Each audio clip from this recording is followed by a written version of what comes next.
સુરેન્દ્રનગરમાં દબાણ હટાવવાની કામગીરીમાં પોલીસે મહિલાઓના બાવડા પકડી છેડતી કર્યા હોવાના મહિલાઓ દ્વારા આરોપ લગાવાયા।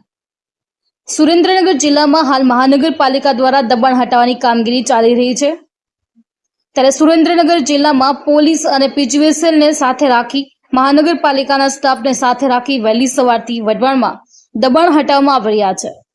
ત્યારે વર્લ્ડ હેરિટેજ સિટી બને તે પ્રકારના પ્રયાસો મહાનગરપાલિકા દ્વારા હાથ ધરવામાં આવી રહ્યા છે, જેમાં દબાણ હટાવવાની કામગીરી દરમિયાન રજૂઆત કરવા આવેલી મહિલાઓ સાથે પોલીસ વિભાગ દ્વારા ગેરવર્તન કરવામાં આવ્યું છે અને પોલીસ વિભાગ દ્વારા મહિલાના બાવડા પકડી અને તેમને ધોકા મારવામાં આવ્યો હોવાના પણ મહિલાઓ દ્વારા આક્ષેપ કરવામાં આવી રહ્યા છે।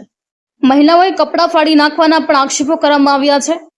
સામાન્ય રીતે દબાણ હટાવવામાં કાયદો અને વ્યવસ્થાની પરિસ્થિતિ કથળે નહીં તે માટે પોલીસને ઉભા રાખવામાં આવતી હોય છે, પરંતુ ખુદ પોલીસ જ કાયદો અને વ્યવસ્થાની પરિસ્થિતિને પોતે જ બગાડી રહી હોવાની માહિતી મળી છે અને રજૂઆત કરવા આવેલી મહિલાઓના બાવડા પકડી અને તેમને ગાળો આપી ખાસ કરીને તેમના કપડાં પણ ફાડી નાખવામાં આવ્યા હોવાના મહિલાઓ દ્વારા આક્ષેપ કર્યા હતા। ત્યાં ઉભેલા લોકો સાથે પણ પોલીસે ગેરવર્તન કર્યા હોવાનું લોકોમાં ચર્ચાઈ રહ્યું છે।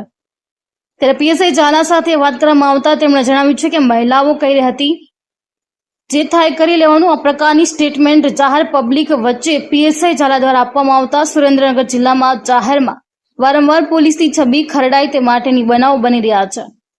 પહેલા પાટણમાં ફડાકાવાળી જેવી ઘટના સામે આવી, ત્યારબાદ ટોલનાકા ઉપર ડુપ્લિકેટ પોલીસ બની અને ઉઘરાણા કરતી પોલીસ સાથે મારામારીની ઘટના સામે આવી અને હવે વઢવાણમાં દબાણ હટાવતા સમયે પોલીસ વિભાગ દ્વારા મહિલાઓ સાથે ગેરવર્તન કરવામાં આવ્યા હોવાના બનાવો બન્યા છે। ત્યારે સંદર્ભે સુરેન્દ્રનગર જિલ્લામાં પોલીસ વિભાગની વર્દી ઉપર અનેક પ્રકારના સવાલો થઈ રહ્યા છે।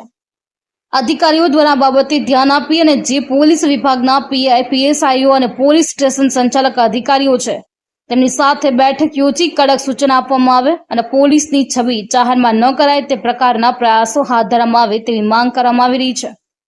અશરફ વોરા, જીએ ન્યૂઝ, સુરેન્દ્રનગર।